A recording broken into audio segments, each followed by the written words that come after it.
Tadschikistan und Usbekistan, mehr als eine Rundreise.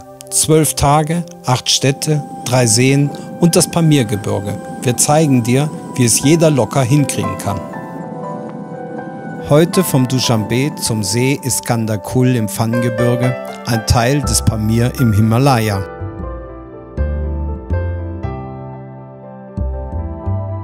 Vorbei an reißenden Flüssen, tiefen Schluchten und verschneiten Gipfeln. Vor uns liegen 135 Kilometer Weg voller Faszination. In Duschanbe verabschiedeten wir uns gerade von einer warmen Brise und hier liegt noch vereinzelt Schnee bis ins Tal.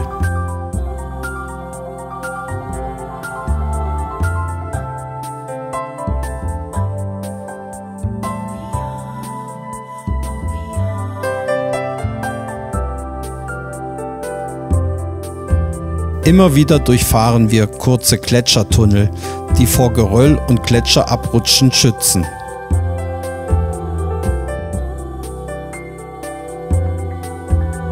Hier und da weisen Kippfahrzeuge und Schotterpisten auf Minenabbau hin. Tadschikistan birgt eine reiche Vielfalt an Bodenschätzen und bedeutenden Wasserkraftressourcen. Das Land hat vielfältige Mineralvorkommen wie Blei, Zink, Kupfer, Gold, Silber, seltene Metalle wie Wolfram und Molybden. Auch wertvolle Edelsteine wie Rubine und Spinelle. Reiche Vorkommen an Baumaterialien wie Marmor, Granit und begrenzte Erdölvorkommen.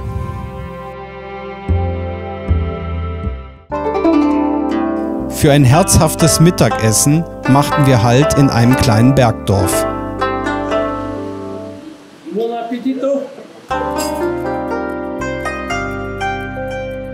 Sitzend an einem tiefen Tisch wurden wir von der Gastfreundschaft der Einheimischen umgeben. Für jeden von uns gab es eine köstliche Suppe, gemischten Salat, duftendes Fladenbrot, würzigen Ploff und traditioneller grüner Tee.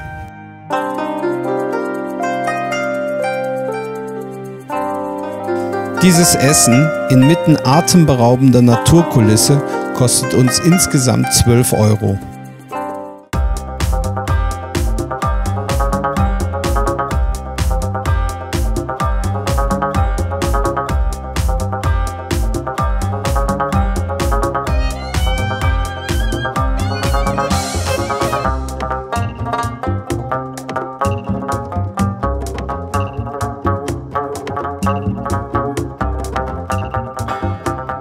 Bei dem Halt an einem umwerfenden Aussichtspunkt auf 2500 Meter Höhe und dem Blick auf den 4100 Meter hohen Berg Siech hatten wir das Glück, nicht nur die gigantische Landschaft zu verinnerlichen, sondern auch eine faszinierende Population wilder Pferde zu beobachten, die symbolisch für die unberührte Schönheit der Region steht.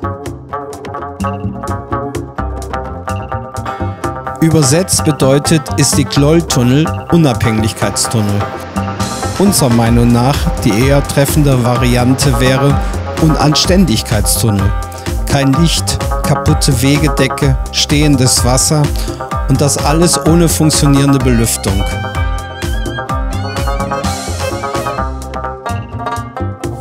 Die tadschikische Mentalität ist sehr flexibel.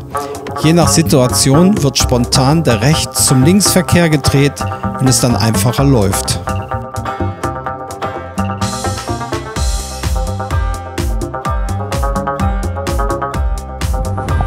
Von der Hauptstraße abgefahren ging die Straße über 2 Brücken und dann nur noch als Schotterpiste weiter.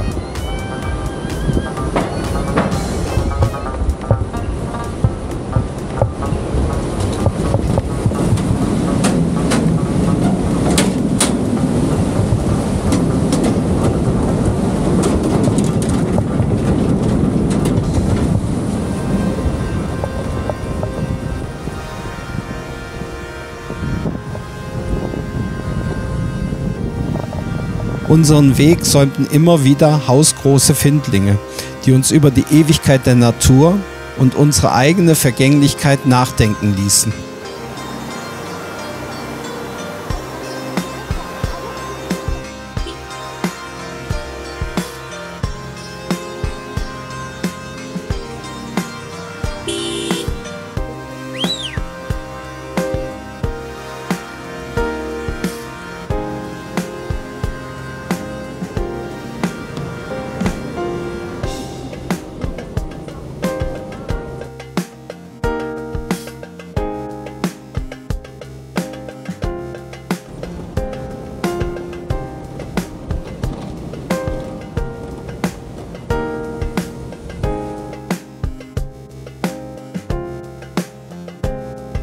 Schon nähern wir uns dem Ziel.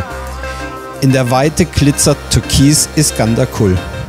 Und der Auslauf der Iskandar-Kul Daria ist aus der Höhe gut zu erkennen.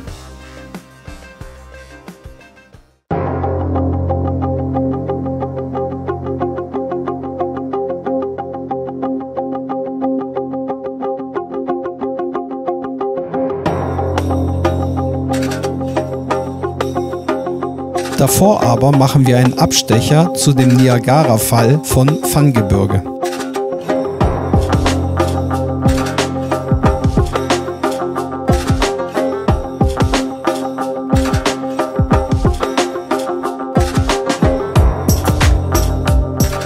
Unser Fahrer nahm sich vor, uns so nah wie möglich ans Ziel zu bringen und folgte der extrem schmalen Buckelpiste, bis es wirklich nicht mehr weiterging.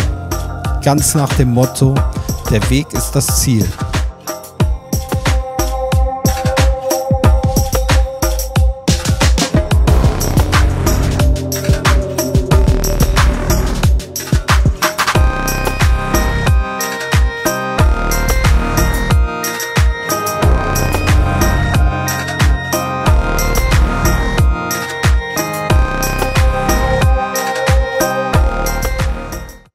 In dieser malerischen Szenerie entstand für Daria ein zauberhafter Strauß wilder Blumen.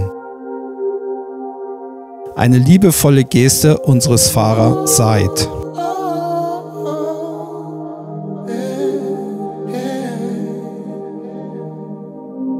Weiter durchzog unser Pfad einen schmalen Weg, der von Spuren vergangener Gletscher gezeichnet war.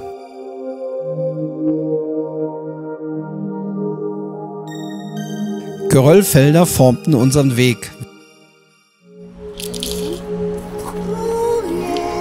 während Farangis in herausfordernden Momenten Daria half.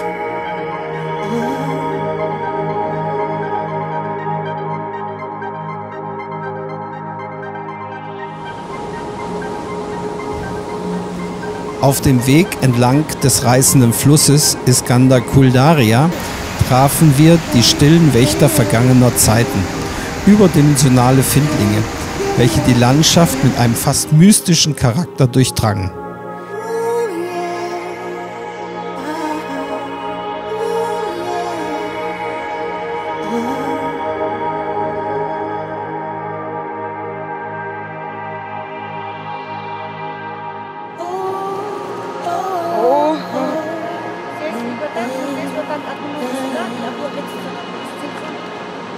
Я возьму, я оставлю его. Отвертни мне, оно интересное самое.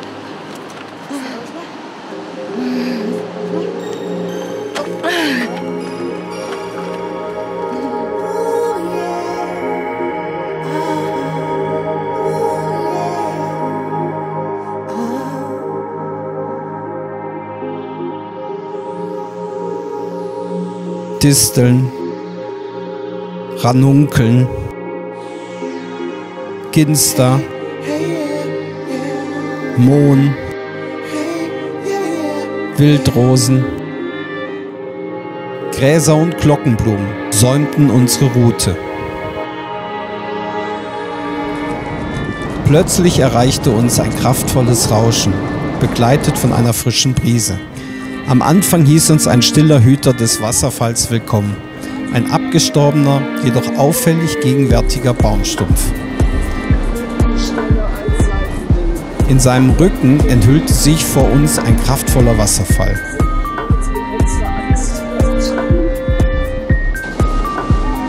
Die Plattformatmosphäre war definitiv eine eigenartige Mischung aus „Wow, das ist beeindruckend" und „Oh, ich hoffe, das hält". Während unter unseren Füßen der Wasserfall in einem wahren Spektakel aus Gischt und Lärm herabstürzte, trugen romantische Gedanken einige von uns auf die verrostete Plattform über dem tosenden Wasserfall. Die anderen aber ließ eine subtile, nervöse Vorahnung einer unterschwelligen Gefahr grüßen. Es war die perfekte Kombination aus schwindelerregender Höhe und alter Konstruktion, die die Szenerie unvergesslich macht.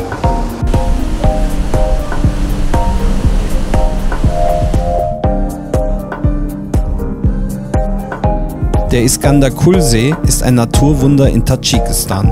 Auf 2175 Meter Höhe an den Nordhängen des Gisar-Gebirgszugs im Fangebirge. Moränehügel umgeben den See und dahinter ragt das Fangebirge auf.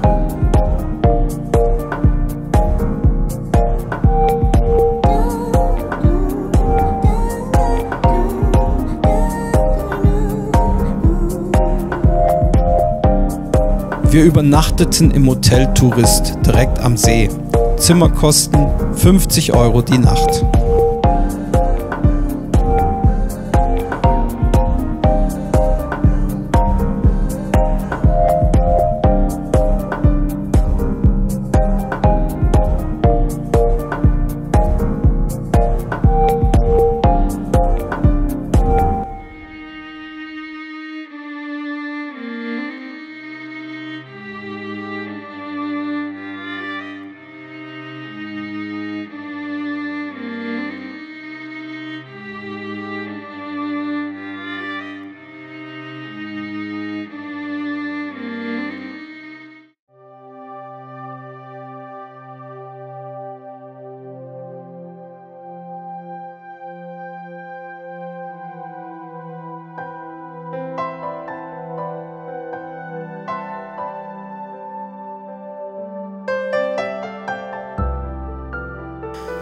Am nächsten Morgen, im sanften Licht der aufsteigenden Sonne, erwachten wir am Ufer des Iskandar-Kul-Sees.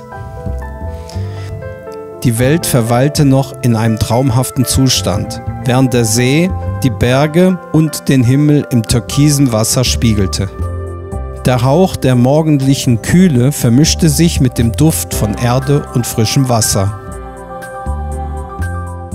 Es war ein magischer Moment, in dem die Zeit stillzustehen schien. Und Said fing sein Gebet am See schon um 4 Uhr morgens an. So fanden wir ihn hier vor. Der Name Iskandar-Kul ehrte Alexander den Großen, der einst auf seiner Reise von Zentralasien nach Indien an diesem Ort verweilte.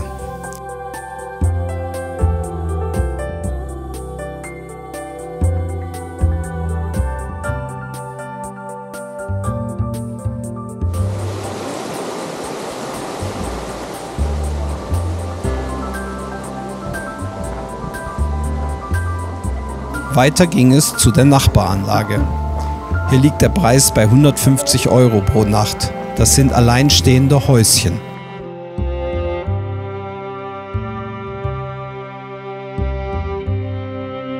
Mit uns mit ein Tourist aus Frankreich, der die Reise durch Tadschikistan per Autostopp machte. Ihn haben wir bis zur nächsten großen Kreuzung an der Durchgangsstraße dann auch mitgenommen, da man von hier oben ohne Auto nicht so einfach wegkommt. Hello. How are you?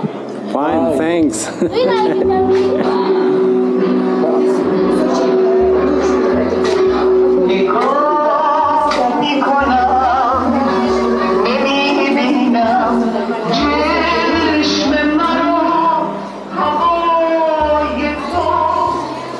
Es ist anzunehmen, dass der See durch ein intensives Erdbeben und den darauffolgenden Erdrutsch entstanden ist. Die heutige Tiefe des Sees beträgt 72 Meter, während seine Wasseroberfläche eine Ausdehnung von 3,4 Quadratkilometer hat. Über dem See erhebt sich eine 3342 Meter hohe harmonische Wölbung des Dostam-Gipfels.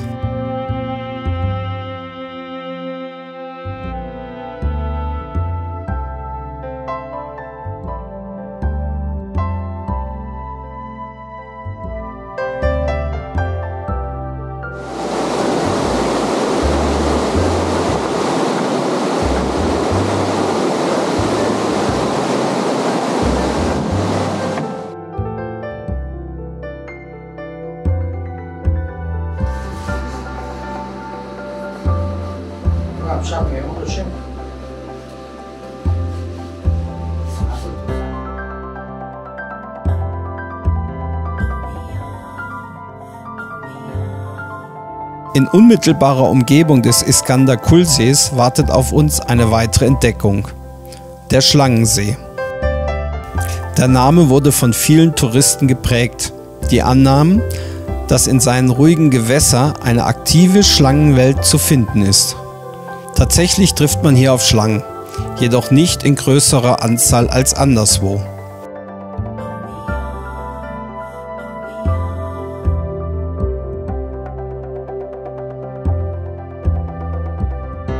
Der Schlangensee ist auch als Vernikul, Serimadarun und Morkul bekannt.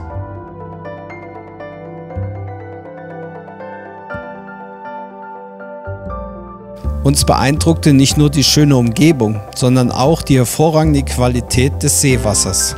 Hauptsächlich unterirdische Quellen speisen den See. Dabei wird das Wasser natürlich gefiltert und erhält eine einzigartige Klarheit.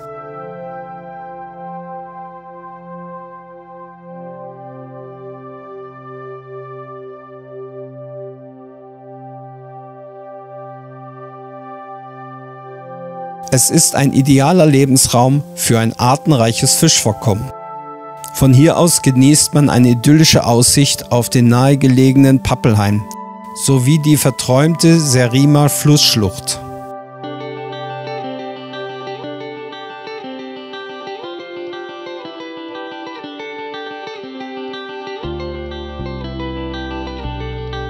Auf unserer Reise zum Iskandar-Kultsee erlebten wir das facettenreiche Tadschikistan, seine faszinierende Natur und die Herzlichkeit der Einheimischen.